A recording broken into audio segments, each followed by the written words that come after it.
Thank you for listening to Lone Star Community Radio.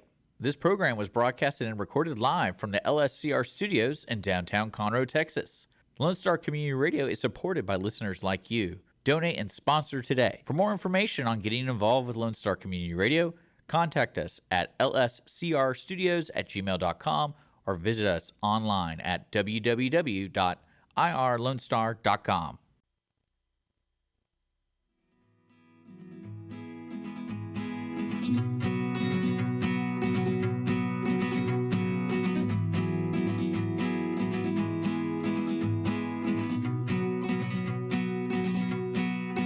Welcome back to the Misunderstood Show.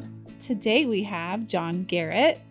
He is a native Woodlander, Highlander. You're Highlander? Technically, I guess, yeah. You graduate from the Woodlands? I did dual credit in high school, so I was at the college back when it was. We talked about this, all the different names that the college on 242 had. Lone Star, Sam Houston. Well, yeah, there's Sam Houston there now, but I mean, back then people called it MoCo. They called it 242U. It was, back when men were men and men were. I know the feeling. I grew up with Southwest Texas, which is now Texas State. There you go. Yeah. Same. We call it Southwest Texas. People are like, it's Texas State. I'm like, no, it's Southwest Texas back then. So when I reference it, it's Southwest Texas. You know, I don't even know if I knew that. Yeah, so they changed the name because it was got a bad reputation as a party school. I think it kept that reputation. Yeah. I don't think changing the name, when you have a beautiful spring-fed river going in through your campus, what do you think? Do you think people want to go to class? Yeah, I'm going tubing down the river. It's not motivating. Yeah, absolutely. They have a grassy knoll with this beautiful park that when you walk by, all the college kids are on towels just sitting out there. As they're should be. They're reading and doing homework, a lot of them. I mean, you see them out there with like books and stuff at least, but I guess now phones. Yeah. We went last summer. Yeah, people still read books is what you're... Yeah. I love books. I like to read from a book. I do too. There's like a novelty to it. Better on your eyes.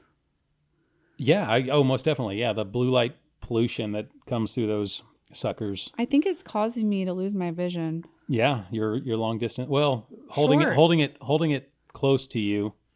You know, I feel like if I spend too much time on my phone, my long distance vision kind of suffers a little bit. So that's my. For sure. I'm having issues with short distance. I can't read fine print anymore. I can't get splinters. I got a splinter in my finger. I couldn't get it. I have to get my glasses out. Oh. Yeah. I'm like, wow. And then I have like 15 pairs because I lose them, and then I have to go get another pair. I just go Dollar Tree. Well, you know, there comes a day in everybody's life where they start losing their vision. I was hoping to hang on longer, but there's only so many carrots you can eat, you know, get that beta, which by the way, I heard that was a psyop. It's a myth. I was about to say it's a myth. Yeah. They debunked it. Mm-hmm. But I will say that red light therapy has been showing results for helping vision. Yeah. Yeah. You know, like astronomers, when they're stargazing, you know, they use red light because it's, it doesn't interfere with your eyes as much. I just changed all my nightlight bulbs in my house to red. I actually bought red Christmas bulbs on Amazon because I wanted the incandescent. Is how you say it? Incandescent lights. Incandescent. Thank That's you. Okay. Yeah, you're fine. I was having a. Well, yeah. You wonder. I mean, I didn't want LED because they say that they flicker. Yes, a little they bit, do. and it's actually not good. A little bit. They say it's bad for you. Oh yeah. I think so. I bought like 200 light bulbs on clearance for like they were like 60 cents each online. Yeah. I bought 200 of them. So for the house, because you're not gonna be able to buy them anymore. Yeah. So again, I think it's one of those things that they've played off as novelty, but I think there's a very real. Fluorescent's bad too. But I don't think fluorescent's as bad. Not as bad as LED. I really don't. And I hate LED lights in the cars. Yeah. It blinds me. Yeah. right? But the light bars look cool. I mean, you got to love those new Teslas, with the light bars. All this stuff is starting to scare me because I feel like all the movies I watched as a kid that were like scary, like Terminator and Blade and all these weird these are like Matrix. some of my favorite movies. What are you talking But about? I'm just saying, like, they're all coming true. Like, I never really thought all this stuff would happen. 1984, that book by George Orwell. Oh, yeah. I mean, all this stuff happening in China is literally like freaking me out. Well, what's happening in China? So now they have facial recognition for everything. Yeah. And so, like, you can't even leave your city without facial recognition. And somebody's was like glitching. They posted a video. Yeah. She couldn't get out of the city because her facial recognition wasn't working. That's coming here. They're doing it in Europe a little bit too. They installed those. That's why they want smart cities. Yeah, they installed those cameras. In fact, it was in the paper a couple months ago for residents in the Woodlands that they I forget what those cameras are called. But what are they for? Yeah, for public safety, of course. But no, they already know that they have a database. So the cameras are plugged into a database, and I think I don't know if I'm going to kind of speculate here, but I'm pretty sure in some I don't know if they're testing it or if it's regularly available to all police vehicles. But I want to say that, they have these license plate recognition models. And so, they plug it into this database. They can see where you're going, what your daily habits are, when you go to the gym and when you come back home and all that. That's kind of scary. Yeah. I mean, again, public safety. I mean, you go back to, your phone's ringing. Sorry. Watch out, they're listening. Look who's calling me. Your favorite. Yeah. Oh, that is my favorite. It's Zillow. Yeah, they're taking over the world. But yeah, no, it's slightly concerning because, we're of the age where, we remember 9/11, but that was a huge turning point in terms of what we allow to monitor us on a day in, day out basis. Right. And it changed the whole travel thing too. Mm-hmm. Yep. So. And then of course, COVID, that was a big change as well. Yeah. 20 years later. Yeah. I mean, I don't know. I don't know if any of that was good change, but I feel like I'm becoming the old man, who shakes his fist at the clouds, for raining, right? I tell my husband, I'm like, we sound just like our parents. I'm like, because he was griping about something the other day, and I said, who used to say the same things? Your dad. Yeah. Stay off my lawn. Yeah. And I have old people, neighbors, and this man this morning scared the tar out of me. I was backing out of my driveway, and everybody has their trash cans down because it's trash day. And I'm trying to back up without hitting any trash cans because our roads are so narrow in the Woodlands. And we're in like a little road with a cul-de-sac. So it's real narrow. And I'm trying to back out without hitting anybody's trash can. We have a driveway right across the street from us, from our driveway. You know what I mean? They're back to back. I don't know why don't they stagger them, So anyway, I'm backing out, trying to look at the trash can. I got kids in the car. They're talking. I'm trying to just pay attention. And this man on his bike, old man, across the street from me, suddenly appears in my rearview mirror or my side mirror. I'm like, startled me. He's like so impatient.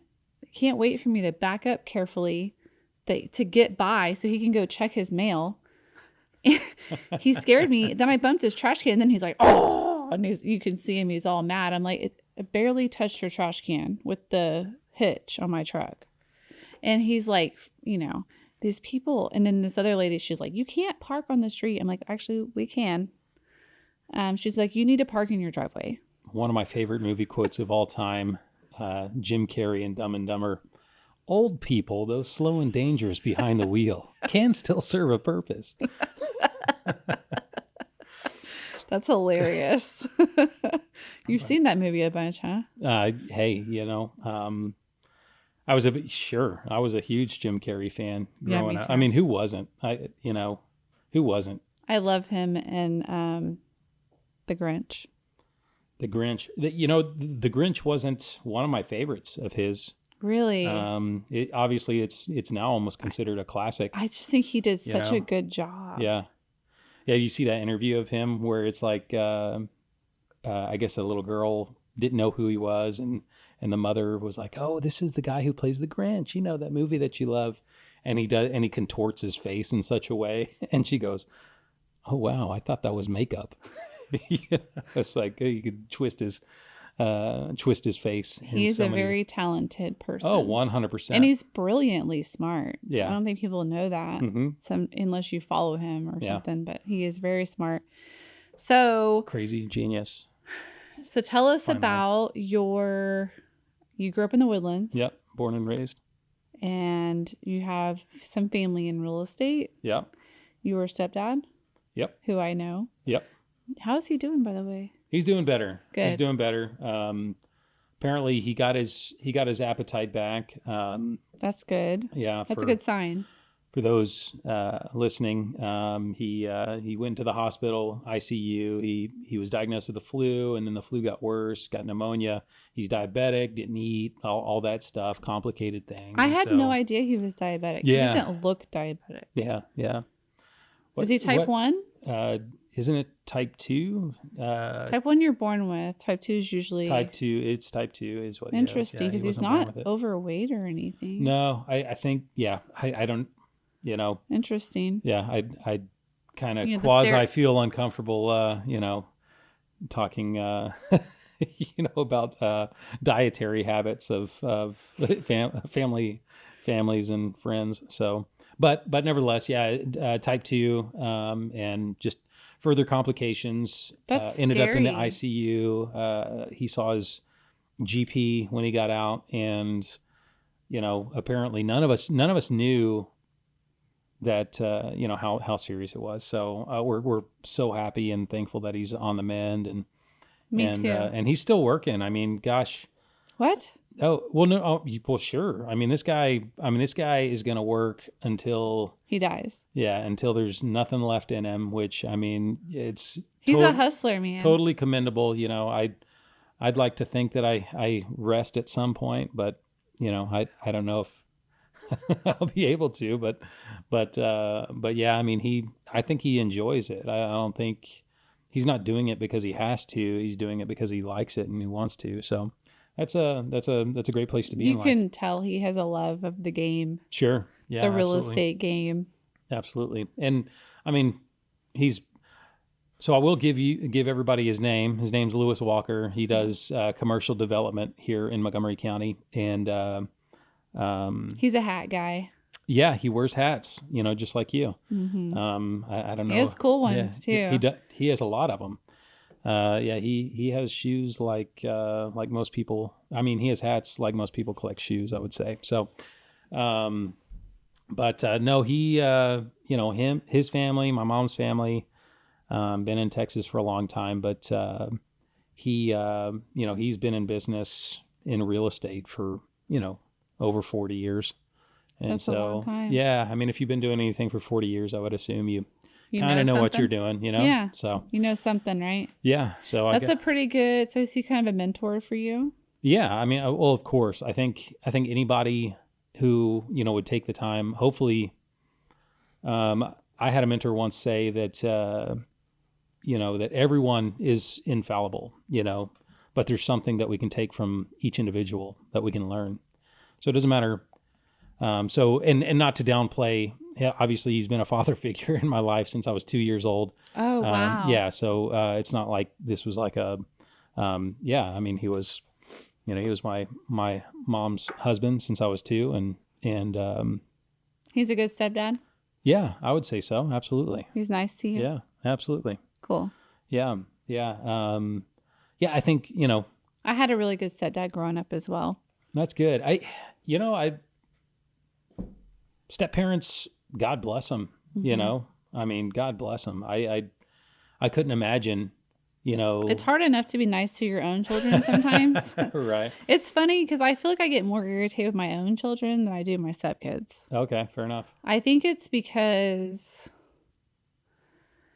I don't know, there's something about your own genetics that you're just like, they are like you, which irritates you. Okay. Okay. You're like, why are you like that? I'll go there with you. Like my son is very kind of anal about certain things. Okay. And I'm like, why is he like that? And my husband's like, I don't know. And he looks at me like, well, because you are. Because you're like that. Yeah. He learned it. Yeah. He learned it. Yeah. No, it's amazing kind of the things that, we pick up from our parents, step parents, growing up. I became best friends with my stepdad as an adult. Yeah. We hung out a lot. That's good. And then now my kids have a stepdad. Yeah. And so my son has his first girlfriend. She's like, he just speaks so highly about his stepdad. I'm like, that's awesome. That is good. Good. So step-parents can be awesome. I had a stepmom as well. I had a few, actually. My dad was a little bit of a tomcat. I haven't done my DNA yet because he's warned me. So, yeah. But I might find out I have a sister. I don't have any sisters. I have 4 brothers. Okay. So, well, you might. I mean, I would love to have like a sister. You never know. But she might turn out to be crazy, so you don't know. I mean, I don't know. Is it in the genes? Probably. We all have crazy people in our family. We do, and some of us are the crazy person in our family. We were talking about that the other day about how everybody has kind of their own. Everybody's dealing with the same struggles. It doesn't matter if you're rich or poor or came from a really awesome family or a crappy family. You make your own choices, and you make your own life, and we all still struggle with the same stuff. Yeah. We struggle with defeating ourselves and struggling with competing with ourselves. And just I think it's levels, right? It doesn't matter how much money you have, you're always going to struggle with something. Yeah. Sure. And I feel like the wealthier you are, sometimes the bigger the weight of the world is, because you have so much more to lose, and a lot of times more people depending on you. And if you own a company and you have employees, and you just have a lot more than if you're just living a pretty simple life. You don't have much to lose. I think to that regard, so another mentor once kind of put it this way, is that there's every person, like you said, kind of has the same things that affect their life in different ways. And how he put it is they're different pillars. And he put it this way, that is one pillar is love. One pillar is wealth. Another pillar is health, wealth, love, and happiness, right? Health, so happiness is more like fulfillment. Like, are you doing things that ultimately fulfill you? And so that everybody, no matter where you are in your life, again, rich or poor or just whatever, you're somewhere on the spectrum of those 4, pillars, right? And so, and to live a good life, as he would put it, is to make sure that you're being aware of where you are on those 4 pillars and what you can do to be better on those 4 pillars. So, I totally agree with that sentiment for sure. Jesus. Jesus always helps. He cuts my hair. No, I'm joking. That's funny. I was telling you we have a hairdresser that you might be interested in. Oh yes, yeah, you did tell me that. No, I actually did used to get my hair cut by a Jesus over here. He cut hair at one of the barbershops here in Conroe off of 105. Oh yeah. Yeah. What happened to him? He might still be there. He might still be there. There was I feel like if you hang around at a barbershop long enough, you'll see kind of the turnover. There was one barbershop I left, and during COVID, the guy started cutting hair on, because the barbershop wouldn't open. So you'd have to go make an appointment to go see him, and he had his setup in his living room, and he would just cut my hair, but followed him, went back to, barbershop. I love barbershops. In fact, I think there should be, and I'm sure there is one, but there should definitely be like a podcast that takes place, like someone getting their hair cut while they're because while they're yeah getting while they're talking interviewed? because you're Like, you're you having can't those. wear headphones when you're No, you can't. No, getting you your can't. hair cut. No, there's ways around that. You get it You on do the in-ears, I guess. Yeah, and just wear like Yeah. wear these and one of these and wear like a microphone. Yeah. It'd probably have to be a on a boom mic or something like that. Yeah, 'cause you were in the saying, middle of the like, room or something. Yeah. Barbers like know everything Yeah. Well. and everyone. Yeah. I mean, you're sitting there. You're isolated. Barbers and bartenders. It's just like what we're doing right now. Is you're isolated, and you have two jovial people. I mean, you're working with people all day, so you have to have some sort of skill in talking to people. As a barber or a hairstylist. I would assume the people who don't make it in that field are probably not very good people. Possibly. Because I would think if you're a good enough people person, you can at least hold a conversation. I mean, either that or you're just, you can't get a hairstyle right, Yeah, there's some bad hairdressers. There's some Obviously, bad if you hair can't cutters cut hair, out there, yeah. if you can't cut hair, you're definitely not going to keep a job. But I would say that's probably a quality that most people, probably it's a little bit underrated. Right. People I just agree. go, oh, I'm just going to get my hair cut. But for some reason you feel good about going to that person because that person knows how to ask the right questions. And listen and at least and remember you and say, hey, how's your kids? Or hey, did you get that job? Yeah. They'll remember. I know I've had some really good hairdressers and they remember things. If they become like family or friends to you usually. Oh yeah, absolutely. I mean, I don't know how many barber shops I've been to where it's like, the regulars when they come in the door because everybody knows their name. That's originally what made, I think, Starbucks so great as a business. I don't know if you've ever read any like business books about Starbucks and how Howard Schultz kind of came in. I watched it was like a documentary. But they built this whenever they exploded. They had this like third place atmosphere. That was their thing, third place. So people have three places. They have home, they have office, and then they have a third place. And so they kind of took this model off of, I want to say, like bars. People would leave work and they'd go to a bar and everybody, cheers where everybody knows your name, right? And they applied that to Starbucks. And that's why they would write the names on the cups. And that's why they would do all these things so that when those regulars would come in, like, oh, hey, hey, Karen, I know you order a... I don't tell them my name is Karen. Yeah, well, yeah. So... they're like, what's your name? I'm like, Casey, or I just go Karina. Yeah. Some other name. Because I don't know. My name is ruined. Do you think? Isn't there a new one though? Like, isn't there a new like version of Karen? Didn't they change that like recently? Kevin? No. Like it's not Karen anymore. Like it's really? a different name. I would love that. I'm not young and hip anymore. Is there a new Karen? Can we find out? I'll Google it right now. I'll Google it. The new Karen? There's a new name. Yeah, like so it's not like people aren't calling Karens. Karen The Konnector? You're so mean, Dick. I thought we were friends. Yeah, I'm gonna look it up. He gives me a hard time. Jessica. Yeah, Jessica. That's the new one. Yeah, that's the new one. Yeah, that is the new one. Z is dubbed Jessica. Jessica is the new Karen. So I think you're kind of okay. That makes me sad for all the Jessicas. Yeah, well, they're. What's funny is I mean I don't even know if they use that name beyond millennials. Jessica was such a popular name for millennials. I don't know that it's that I know popular a lot anymore. of Jessicas I grew up with. Right? I don't know any Karens. Yeah. All the Karens are like my mom's age. Sure. That was the generation Which that would before make me. sense. That would make sense. That was Gen X. We called Karens, but and I'm an Exennial. So I think yeah, me too. Are you? We're the same age, right? I think we're close. Yeah. I think we're close. Exennial.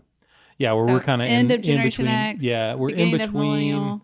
Yeah, before cell phones became a regular. I was regular like thing 21 when I got my first cell phone. Before people regularly had PCs in their house, that's what we grew up as. My family, we had PCs, but I have nerds in my family. Well, sure. Well, yeah. So Lewis, he was real big on always having the newest tech. Like we had. My granddaddy was too. Yeah, I remember we had like one of the first and best CD players, like by Sony. Like, and we had the, speakers up in the corners of our houses, and it was like, it was legit. None of my friends had CD players back then, and of course, you felt cool. Oh yeah. Yeah, my granddaddy did too, and he had like this huge entertainment center in his den. They had closed in the back patio and made it like a den for him, and it had his 2 recliners and the TV and the whole entertainment center, and then his computer and his closet, because my grandma had the whole closet in their room and the whole closet in the guest room. So basically the guest room was like her room, her closet. Yeah, right. And then I moved in and she had to move her stuff, but anyway, way to ruin that one. I know. I loved living with my grandparents. But he had all these CDs. I mean, just in the speakers and the little, what is that called? Where they like control the sound. Like the amp box. I guess. Like, I mean, had the equalizer. Well, the analog. It's analog EQ. So they're sliders that ours had the same thing. They were analog sliders. Yeah. I still have my CDs. Yeah, now everything's digital. And I still have records, and I still have a record player. And my friend bought me a record player with a CD player in it, and it still has radio. I mean, it's pretty cool. Yeah, my days as a musician. I saw that you were in the music, and I didn't know that. Yeah. I was just trying to pull information about you from the internet. I've done it all. The interweb. I've done it all. I'm a well-seasoned individual. Yeah. I like that. Yeah. It makes you interesting. Yeah. Well, I mean. So you grew up in the Woodlands. Yeah. You were dual. Yeah, I did dual credit. Credit. Yeah. So. What did you do your dual credit in? What were you specializing in? Anything in particular? No, I had no idea. Just basics? Just like everyone else. Just like everyone else who goes to college. And then you went to college. I say like everyone else. You went to Lone Star for a little bit? Yeah. Yeah. It wasn't called Lone Star back then, though. It was called North Harris Community College, I think, is what it was called. And that was the Montgomery County And just did your campus. your basics there? Yeah, English, math, all the good stuff. History. There was a great history teacher there, and a poli-sci teacher there. That was phenomenal. Gary Brown was my poli-sci teacher, and Dr. Livingston was. Have you always been interested in that? No.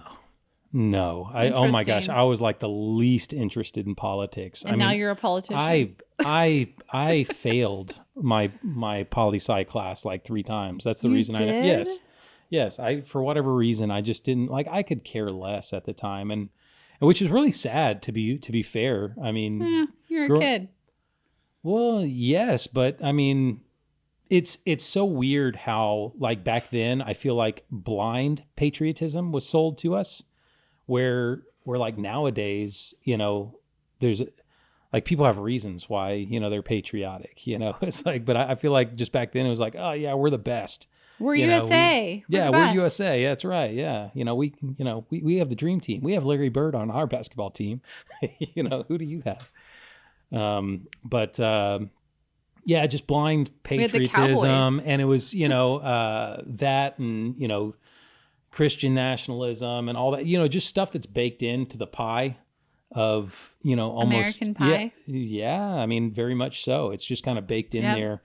And, just like anybody else, you're going to grow up and you're going to learn some things, and you're going to see the color and the nuance to all the things that you had learned and why you learned it that way and so on and so forth. So no, I was not good at and nor did I like government.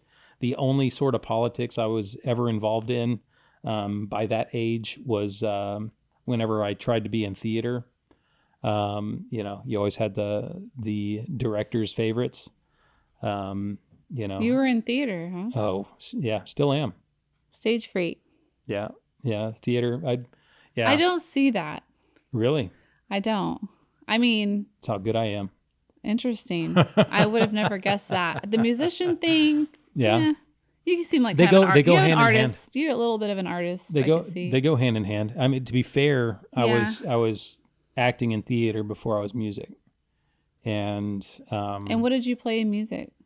I play a little bit of, I'm not going to say everything, but I mean, I can keep up on some percussion instruments. I can, I can play a little bit of keys. I'm not like a pianist or anything, but I, can, Any horns or anything like that? no. So, that was one of my first instruments. I'm not a horn player at all. My biological father, was a, professional blues trumpet player. Still is. Well, I mean, I'd say light on the professional, but definitely still a blues trumpet player. That's cool. Does he play around here? Yeah. I mean, every now and again. I don't think he plays as much as he'd like to, but he kind of did that, and probably influenced a lot in terms of music and that, like, looking. Did you kind of look up to him? You're like, oh, I kind of want to be like my dad. No. Okay. No, I think I don't want to get too personal. Yeah, I mean, my dad, God bless him, he he's one of those individuals who will serve others so much, even to his own detriment. And he's a good soul. He's a happy individual. His nickname is Sonny, and his what I would say is like Sonny and Cher. Yeah, and I would say, well, yeah. So I think his parents, my grandparents, would call him Sonny, like, hey, Sonny, get over here, But his nickname was Sonny, or is Sonny. That's what he goes by. Okay. That's how everybody knows him. But probably shouldn't say this for everybody to hear. Then don't say it. No, I'm joking. No, but no, he's such a good guy, and I think I thought I turned this thing off. But you got to learn to turn those things off. I don't know what happened. Yeah, the phone. But no, anyways, yeah. So he was yeah. There's a silent. I know. I thought I pushed it earlier. Yeah, there's a silent clip. Mine's on. I can see the red. But no, these new ones. You just push it. It doesn't have the red anymore. Oh, it does. The new no. One? No, I guess I don't have the new one anymore. This is the new one. It's just that. Well, so analog tell. and digital. I tell you what, you got to go back to those analog days. But yeah, no, he was a musician, and I think, just like every family, there's a reason why my parents split. There's a reason why all that happened, good, bad, or indifferent. So, yeah, I learned some things from him for sure. And looking back, I didn't realize, some of I think he's kind of one of those people who, like, every once in a while will have like these nuggets of wisdom that you kind of hold on to, that you don't realize, like, what he said. But nevertheless, yeah, he's a good guy too. So, I like all my parents. That's awesome. Stepmom? I never had a stepmom. Nope. Never had a stepmom. That's a shame. Stepmoms can be kind of cool. Can they? Yeah. I don't know. I always heard that. Have you ever seen Bill and Ted's Excellent Adventure? Oh, yes. Yes. That was a cool stepmom. Yeah, I tell you what. I had a stepmom like that. Okay, fair enough. My dad worked at UT. Okay. And, he married somebody 6 years older than me. Oh, wow. Yeah. Good for him. Yeah. Good she was for like him. a big sister. I never had a sister, so yeah, fair enough. It was cool. And then they had my brother when I was 15. And then we would go places and they thought people would think he was mine. And I'm like, it's not mine. But anyway, so we got a little off track. Yeah, way off so track. So you That's right. grew up in the Woodlands. Yeah. Got into so you went to school for music, right? Eventually? Ish. College? Yeah. So the only degree that I actually ever truly went after was a music degree. But even then I halfway pursued it because I was I was involved in ministry, and I was going to get to that. Yeah, a full-time ministry for over 15 years. So I felt like that was more important than going to school. I've always been that. I don't know. I'm like really heavy into one thing. Right. Like, so when you do something, you do it all the way. yes, 100%. And so you got into ministry. Yeah. And then you changed to real estate. Yeah. That's a long, very, very long and drawn out story, but nevertheless, throughout the 15 years, eventually, got married, had kids, and all of a sudden I need to provide for them. Right. And so, ministry kind of wasn't really filling that need. And so I know a lot of preachers that are also real estate agents. Yeah. Well, preachers and teachers. Yeah. And their moms and their dogs. I used to have a really successful ag teacher who sold ranches on the side. And he sold, 6 or 7 ranches a year, which, ranches, a pretty good commission on top of your regular job. So you have you can do 2 things, but it's very difficult to do both. Yeah. I mean, I think, like you were saying, you really need to do all or one. I know that that's not always the case because we've discussed this before. Yeah.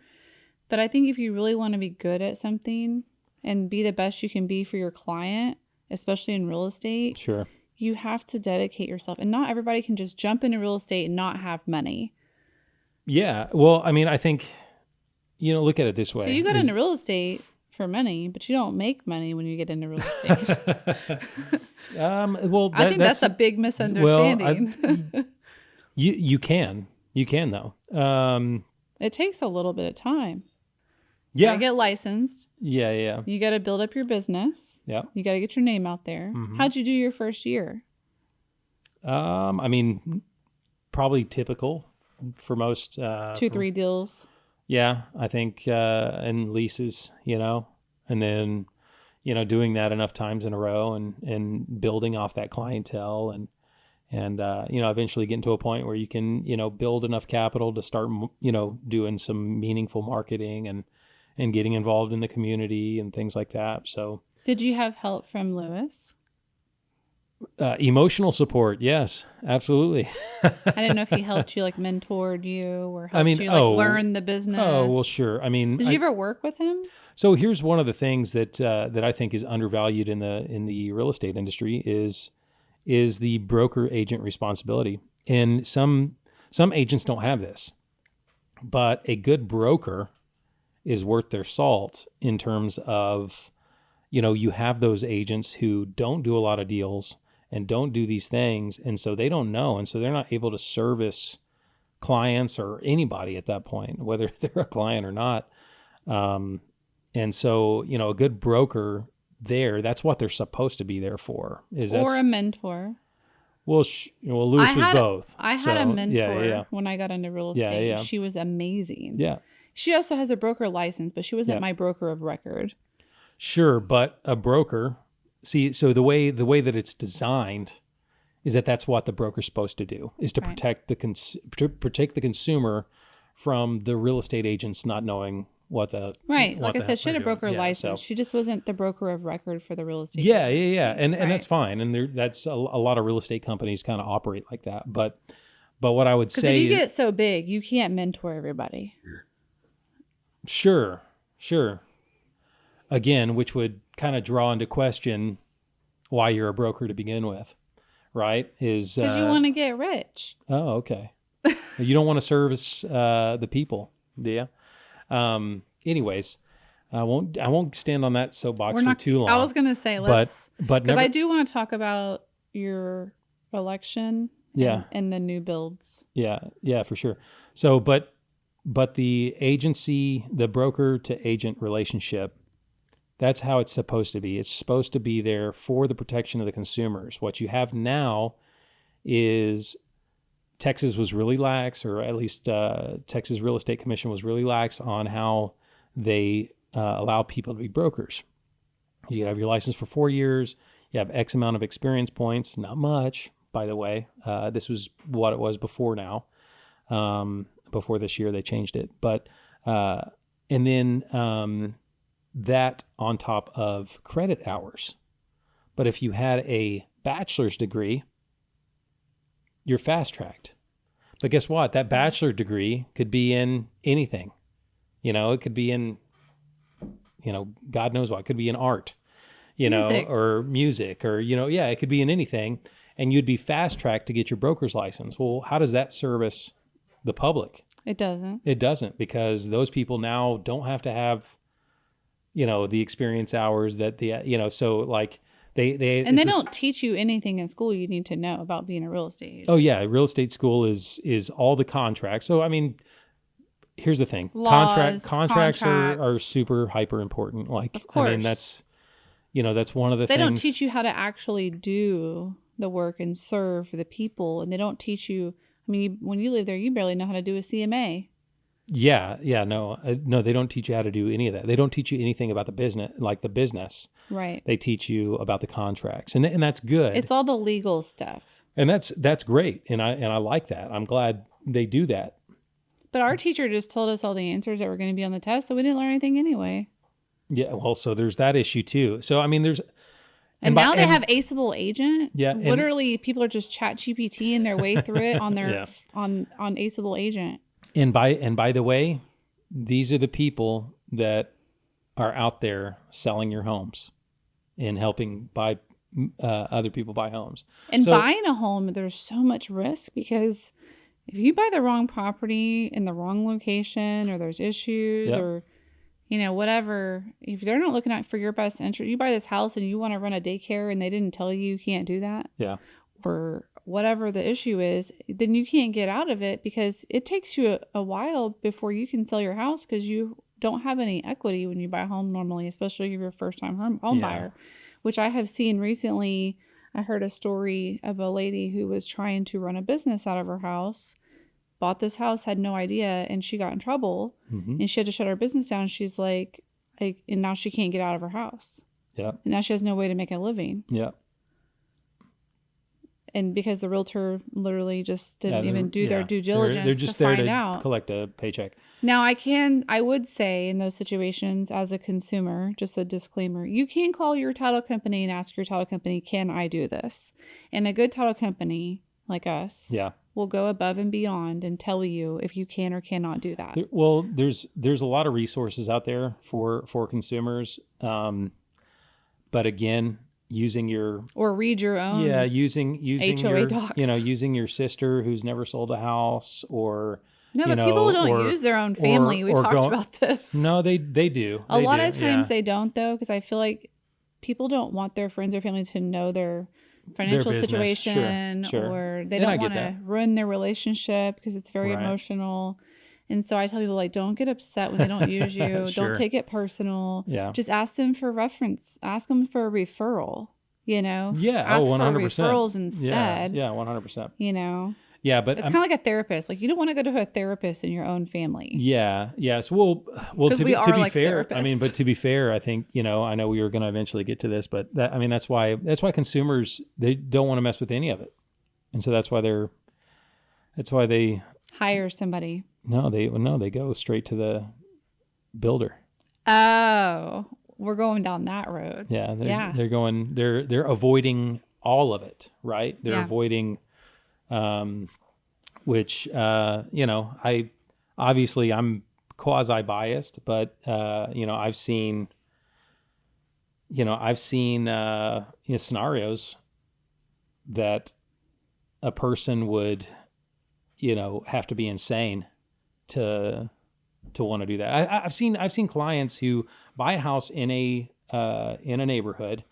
The builder that's in there sells it to another builder. The next builder comes in. This actually happened not too far from here. If you travel a little further east, I'm not going to name the builders. Don't want to open myself up for anything. But there was a builder who had a development here, probably like a mile down the road from here, where we are right now. Nice houses. We're in City Hall in Conroe, Texas. No. It's okay. But And then about halfway through the development, they sold it to another builder who came in and built cheaper houses. So what do you think that does to the property value of the houses that are already there? Right. Okay, so talk about, exacerbating being upside down on your mortgage or on your house. Then you got to stay there for 10 years or 12 years before you can get out. Yeah. Yeah. And people don't understand that. No. And because the cost of an average home now is what, $350 average? I would say that's kind of the median. I would say Yeah. that's probably closer to the median than the average. But can you explain to everybody what the difference between a median and an average is? Because somebody asked me that the other day. You guys ready for math? Basic math 101. So average, right, is taking all the numbers together, adding them together, and then dividing them by how many different numbers there are, right? And so that's what the average is. The median is taking all the numbers and laying them out from lowest to highest, and then picking the number that ends up in the middle of the available. So median is middle. That's one of the ways you can, and I apologize for inferring to anybody who didn't understand. But those numbers can change. One could be 350 and one can be 450. Oh yeah, 100%. Yeah, Right. yeah. So because MLS uses the median a price. lot. Yeah, Not the average right, price. Exactly. And it uses the median price for that zip code. Is that correct? A lot of times? They have it in multiple different spots. They have it like per community, per neighborhood, depending on which database you're on. So I'm just thinking like HAR. Yeah, HAR. Well, I mean, that's what I mean. HAR even has different like landing pages for like different communities and things like that, and it'll tell you the different stats and how many houses are for sale in that neighborhood. Because when you open the listing on HAR, it'll tell you a median price. Yeah, in the area. Yeah. Mm-hmm. Yeah. Which is, I think, they go by the zip code. That's why I was just curious. Yeah, for people that are opening that. Yeah, and well, I mean that just goes just kind of goes to show you it's. You could live across the street from like $1 million houses, and especially in the Woodlands, and your neighborhood is not, I live off, and you're like, oh, well, this guy sold for. If you drive down, I was driving down this road the other day. It is, what is the road that goes to McCullough? Glenlock? Panther Creek? Panther Creek, yeah. I'm thinking of the one right across, but yeah, Panther Creek. It loops around, and then you come back north over Woodlands Parkway, yeah. And on one side, the back, it's all the backs of the houses. Yeah. And it is rough. I mean, it just looks run Someone down. needs to tell that township. Umbrellas are like destroyed. Yeah. One yard has like 6 umbrellas in, and they're all trashed. That's not my precinct, by the way. And there's no trees, so you can see right in their backyards. You're funny. But on the other side of the road, all the houses are really nice. Yeah. So, like you said. Yeah. Just because, so when you pull it's like pulling stuff from Zillow. Like, come on. Yeah. The Woodlands used to be really good about stuff like that. What happened? So from what I remember, and I could be misremembering, so please bear with me. But from what I remember, there actually used to be like a homeowners association, like an association group that like went around and made sure that things... I mean, they kind of do, because my friend got a letter. Yeah, you can get a letter, but I mean... Because she had like pots in her front porch that didn't have flowers in them. Okay, yeah. So, I mean, they can, you'll get a letter if you have a car sitting in your garage or sitting in your driveway for too long. But is it usually because somebody tattles on you, like a neighbor?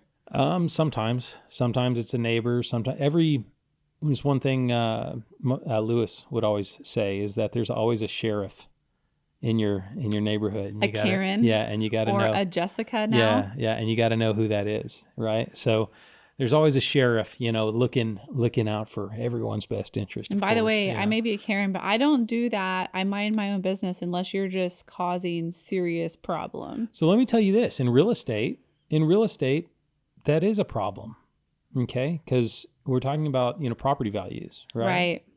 Well, that's kind of the reason that you move to a certain area is because you know that your neighbors aren't going to get trashy. Yes.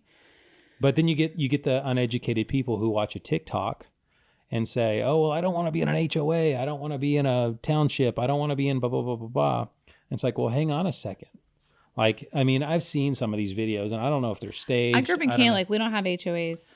Yeah. You have like you have like a beautiful home, and then you'll have like a shack, Yeah. like a single wide trailer with like car parts in their yard. And that's a problem. No one wants to live next to that. I mean, I'm not. I mean, I don't have to worry about my value going up. Well, I'm not and being my derogatory. taxes. So what I will say is that the person who's living in that other house, I'll just say in the house, doesn't want to be, like people who are looking for that type of real estate. They're not looking to live next to real estate that's not junk. like that. Well, and I'm not even going to call it junk because if there's one thing I've learned, one man's junk's another man's treasure. Yes, one person's junk is another person's treasure. So I'm definitely not going to go down that road because I think, people, I am so, the older I get, I'm so surprised at, I wish I could be more content in some of the things that I have, because I see, sometimes you see people who, maybe on the surface might look like they don't have a lot, or they don't, maybe they live in a place that looks like that. And but then guess what? They're millionaires. Or they're just happy individuals and they're like living their best life, and they're debt free or what, But sometimes or whatever. they're millionaires. So, yeah. Who knows? I mean, You who don't knows? know. You don't know, but nevertheless. And then you see people who are like super bougie and they have no money. Yeah. Well, they have credit. That's all you need, right? But anyways, yeah. So they're filling an empty void. So the median house prices can fluctuate, median and average, all that. That's one of the reasons why you need a good real estate professional looking at all that stuff whenever you want to sell, whenever you want to buy. If your buyer's agent isn't pulling, comps in that area, and telling you, hey, this is what houses actually go for, instead of just taking whatever list price is on the MLS. And you can't or just go on by HAR, the appraisal either. on Zillow. You can't go by the appraisal. You can't go by the, and what's funny is that's another thing is that most, like the, average person in the world probably, they have no idea the difference between a mortgage appraisal, the tax the county appraisal. Right? Mm-hmm. So, it's like, oh, well, the county, appraises my house. This is like the Zillow of course, appraisal. Yeah. Well, yeah. The Zestimate. Yeah. I mean, you might as well have, have a dartboard. I think of like Zest, like the soap and like some corny commercial from the 80s. What was that? Zestfully clean. Yes. Zestfully clean. We should make a spoof commercial about Zillow with Zest. Yeah. I mean, you're an actor. Yeah. So, I mean, one thing that would be fun. One thing about the internet and Zillow's part of it is that, we live in such a environment where we can get so much information. But the thing is a lot of times we have too much information at our disposal, and we don't have the proper filters to filter it through. And so we can make these decisions, these life-changing, altering decisions, like buying in a neighborhood that may not be in your best interest years down the road, that will cost you thousands and thousands, sometimes hundreds of thousands of dollars. Or happiness, or it could be what are we talking? Health, area. Wealth, love, and happiness.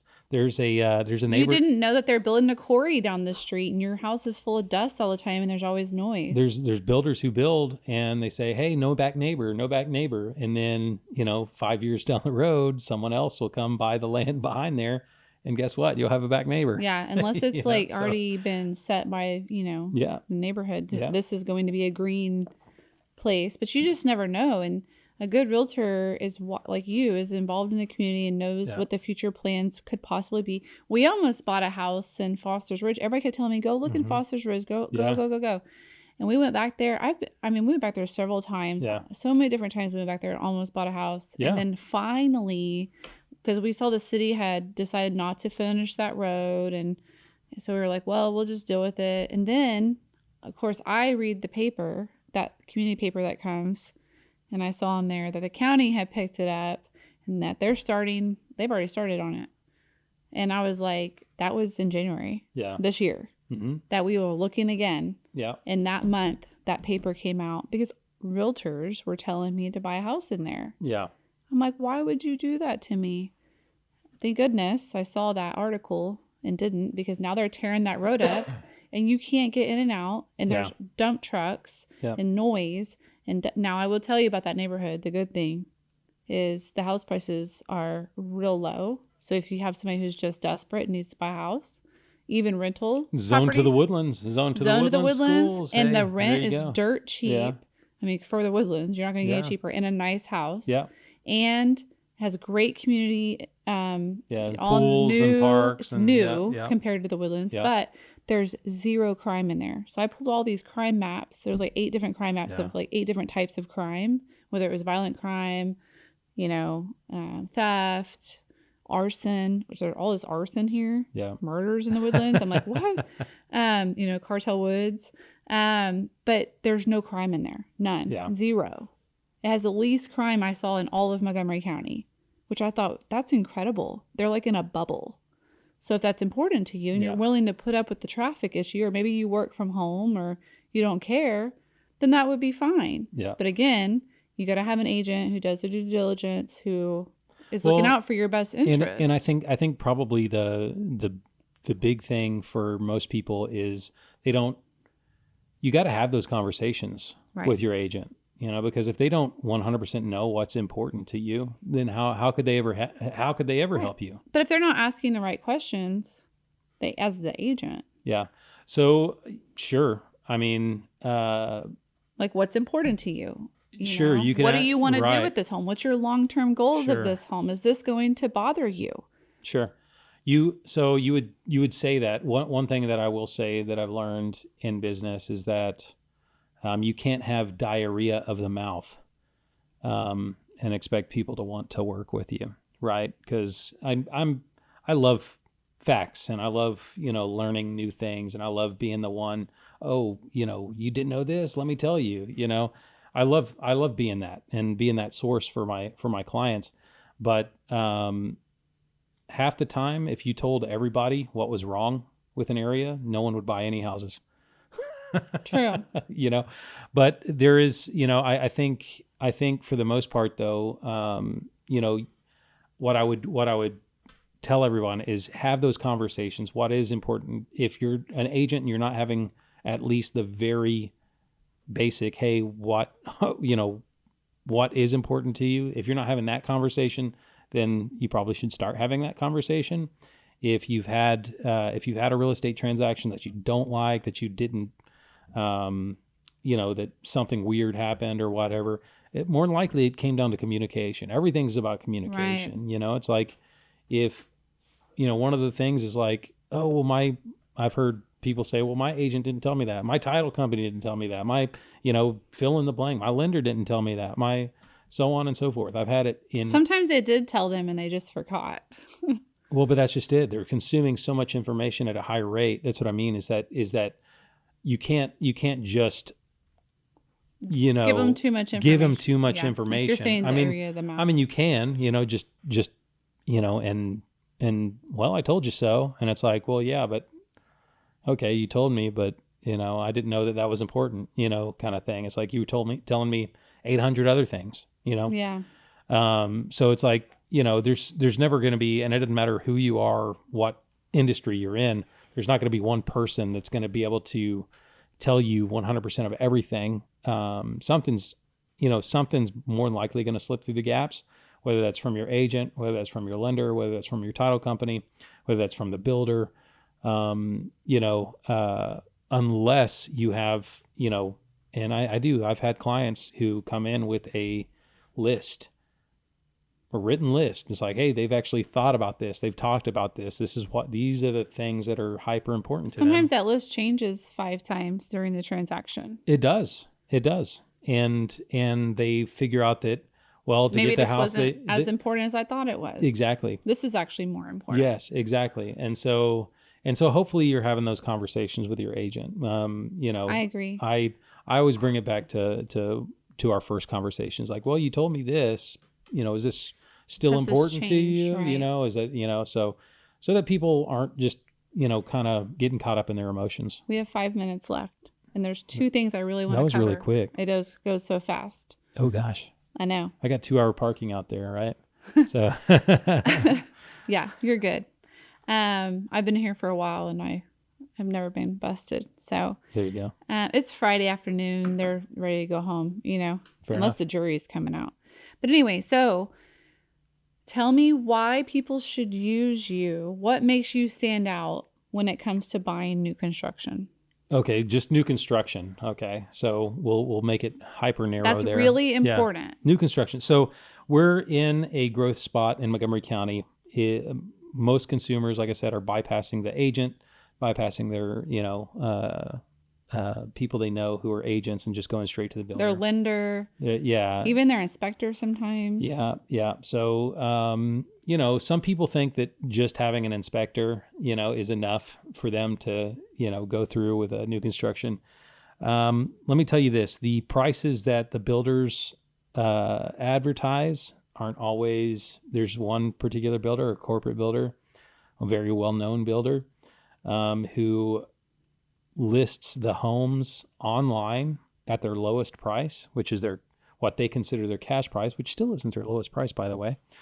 But that's what they list. And now, in terms of transparency and all that, the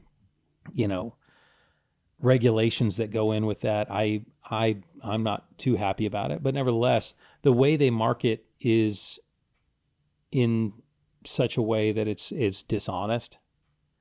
They'll advertise homes, and then you'll get there and you'll say, "Oh yeah, that one sold, but we have this one. It's just newer. It has different things in it." They're like used car salesmen. Yeah, 100%. And a lot of people think that that's how realtors are, but They also hopefully maneuver numbers around. Yeah. So if you don't have somebody reading through all of that, Yeah. they'll tell you they're giving you $30,000 in incentives, and then they're building it in on the back end. Right. Yeah. So there's another builder that the very first time I worked with them, like, "Oh yeah, we're giving $15,000 in credit, to closing costs, blah blah blah blah." And what they don't say is that, well, if your closing costs aren't up to $15,000, you're not getting the full $15,000, and on top of that, the things that they're covering are things that normal sellers cover in a real estate transaction. So they're not like it's just marketed in a way. But that's marketing 101. I mean, you can't get too mad at them, I guess. It costs a buyer nothing to take an agent with them to buy a new construction home. Typically. Yeah. Because the builder is going to pay that commission either way. It doesn't cost them any extra. No. Go into the cost of your loan. No. So it doesn't cost you anything. Yeah. So I'll give you a couple. So even if the builder is offering a low interest rate or whatever or incentives, it's not going to affect you, and you're going to have somebody who's going to walk you through this process and look out for your best interests 100%. The Keep builder copies is of the looking documentation. out for themselves. They have their own title company. Yeah. Who are they looking out for? Yeah. They're charging you probably $1,000 escrow fee, which is double ours. You're doing all this for me. They will make you drive downtown to close. If you don't want to go downtown, they're going to charge you $200 or $300 for a mobile notary. Yeah. You don't have to use their title company. It's illegal for them to give you incentives to use a title company, but they want you to use their title company.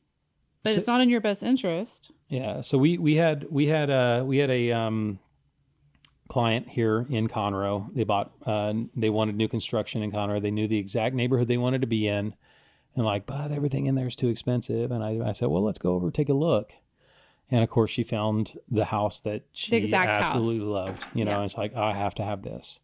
We go in, and salesperson says, "Oh yeah, it's for sale at $310. We just reduced it. This is the lowest price we can get." Blah blah blah blah blah. The same old. I'm not going to tell you the builder.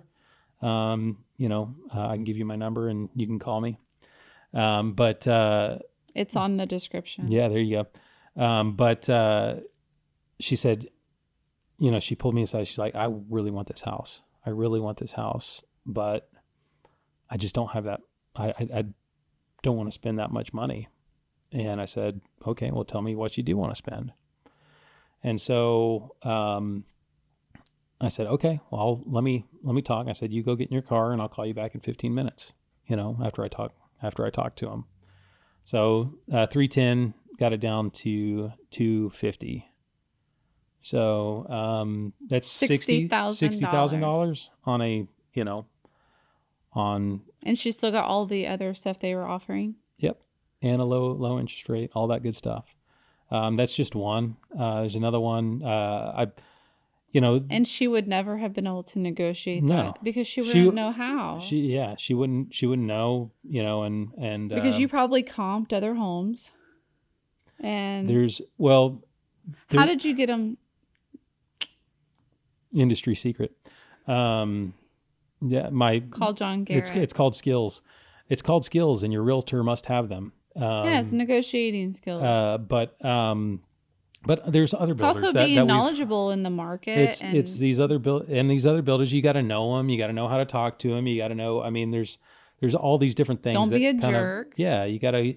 You've seen them before. You've talked to them before. You've done deals with them before. That's probably one of the most important things. If they like you because they want to do a deal with you again. if they've done deals with you before, hey, like they have with us, more than likely you're going to be able to talk to them a little bit different and be able to, negotiate different things and talk to them and say, well, so there's that. There was one client. I mean, I think on average, we ran the numbers last year.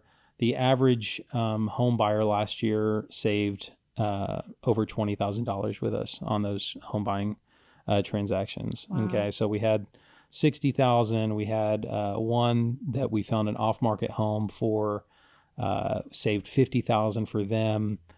They came in, remodeled, probably ended up getting $120,000 in equity because we found it off-market. We were able to negotiate it down directly from the seller. So if you don't have, people doing the extra things, the insider things that like, this isn't something that they teach at brokerages. They don't. Right. I've been in real estate coaching for, 4 years. These are some of the highest earning, agents in not only America, but also in Canada. We mastermind and we talk and see how we can not only, just how we can better serve our clients, Right. So I mean, for someone to go in directly to builder, I'm just like sitting here shaking my head, just saying like, wow, you just don't like money. You just don't, which is okay. You're leaving money on the table. I promise. It's okay. It's okay. And they're just not looking out for your best interest. I mean, you're going in there blind. Yep.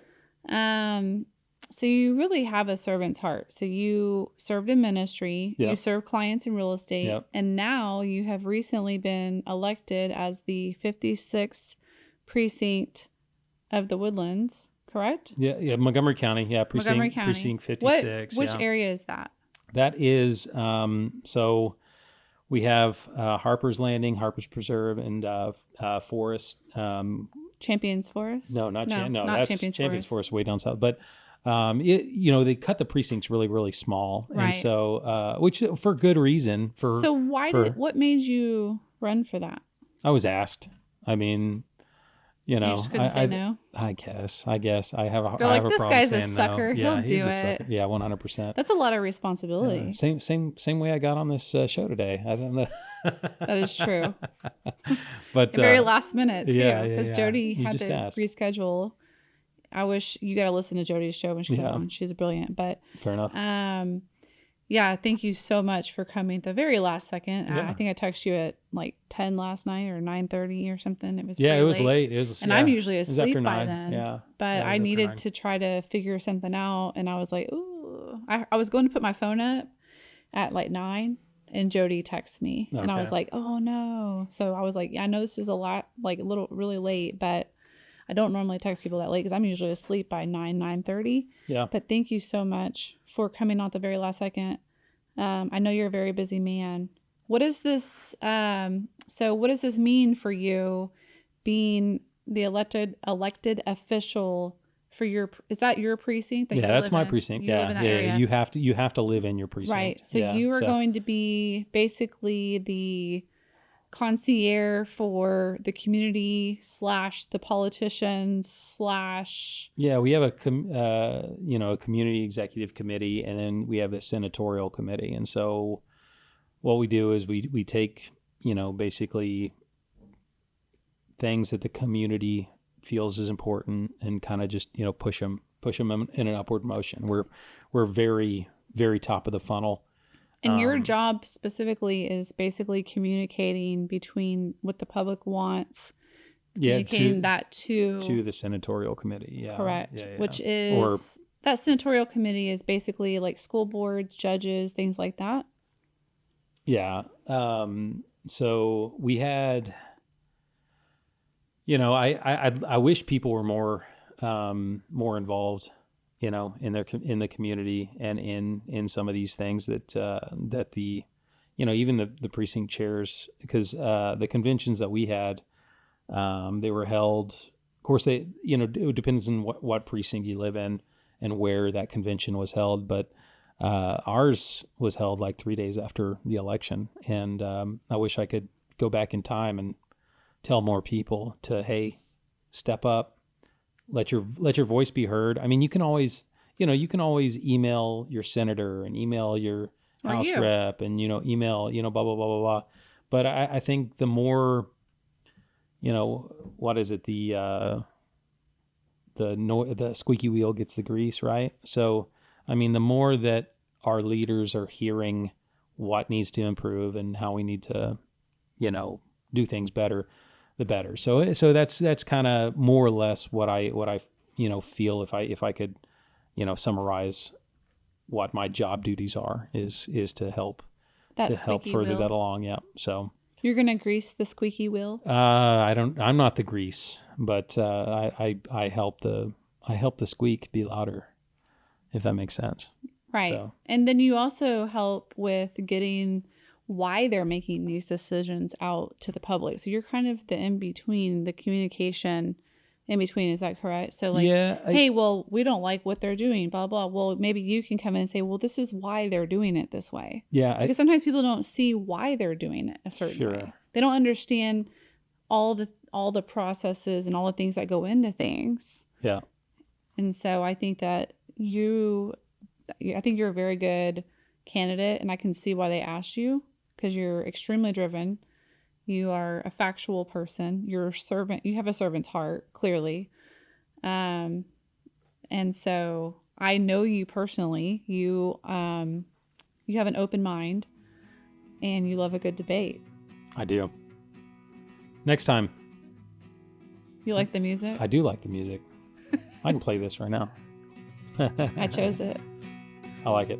All right. Good. Thank you for having me. Thanks, John Garrett. All his information is in the description. Reach out to him if you live in his precinct and you want to squeak the wheel, or if you want to hire him to be your realtor. He's great. He's also a part of the net. He's the El Presidente of your net, which is the Platinum Group. Yeah, Platinum Group, Wednesday mornings at 8 o'clock at SU campus in the Woodlands. My office here as a real estate is right off of 336. Montgomery County. He's not in there. He's never in there. I'm always working. He's always out in the field. But yeah, and then y'all do a thing on Friday mornings. Yep. Coffee. Yep. So reach out to him if you want to join in these. You also follow him on Facebook. Or just come say hi. Come say hi.